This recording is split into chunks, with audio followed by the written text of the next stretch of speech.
वैसे तो पवन सिंह के अलग अलग लुक सोशल मीडिया पर खूब वायरल होते हैं और लगातार उनके फैंस भी ये चाहते हैं कि उनके डिफरेंट लुक्स लगातार उनके बीच आते रहें। और भोजपुरी फिल्म इंडस्ट्री के पवन सिंह इकलौते सुपरस्टार है जिनके हर एक फिल्मों में एक अलग डिफरेंट लुक देखने को मिलता है। जी फ्रेंड्स, जैसे कि आप सभी लोग ये देख सकते हैं, पावर स्टार पवन सिंह का ये घातक मूवी का लुक है जो कि इस समय सोशल मीडिया पर काफ़ी तेज़ी से वायरल हो रहा है। तो इस पर कई लोगों का सवाल भी है कि आखिर ये कौन सी मूवी का लुक है। तो चलिए फ्रेंड्स, आप सभी को बता दें कि पावर स्टार पवन सिंह की सुपरहिट फिल्म घातक मूवी का लुक है जिसको पवन सिंह के ऑफिशियल इंस्टाग्राम आईडी से लॉन्च किया गया है और घातक फिल्म के शूटिंग के दौरान इस लुक को जारी किया गया था।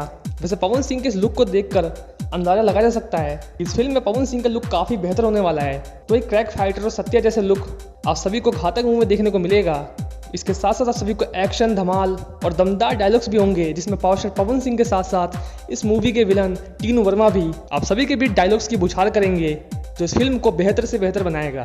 तो कई लोगों का सवाल भी है कि घातक मूवी के ट्रेलर को कब लॉन्च किया जाएगा। तो फ्रेंड्स, आप सभी को हम बता दें, जिस तरीके से पूरे देश दुनिया में माहौल है, इसी के चलते घातक मूवी के ट्रेलर को अभी तक लॉन्च नहीं किया गया है और डिले किया गया है। लेकिन खबरों की माने तो आप सभी के बीच जैसे ही लॉकडाउन हटेगा आप सभी के बीच घातक मूवी के ट्रेलर को लॉन्च कर दिया जाएगा और उसके बाद आप सभी के बीच फिल्म भी आएगी। इस फिल्म का सब कुछ कंप्लीट हो चुका है, बस इंतजार है तो उस दिन का जब हमारे देश दुनिया को कोरोना से मुक्ति मिल जाएगी और एक बार फिर से हम सब अपने अपने काम में जुट जाएंगे।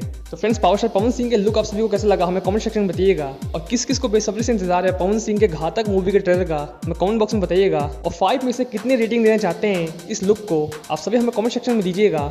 और इस तरह के इंटरेस्टिंग वीडियोस को पाने के लिए हमारे चैनल को सब्सक्राइब कर लीजिए। मिलते हैं अगले वीडियो में, धन्यवाद।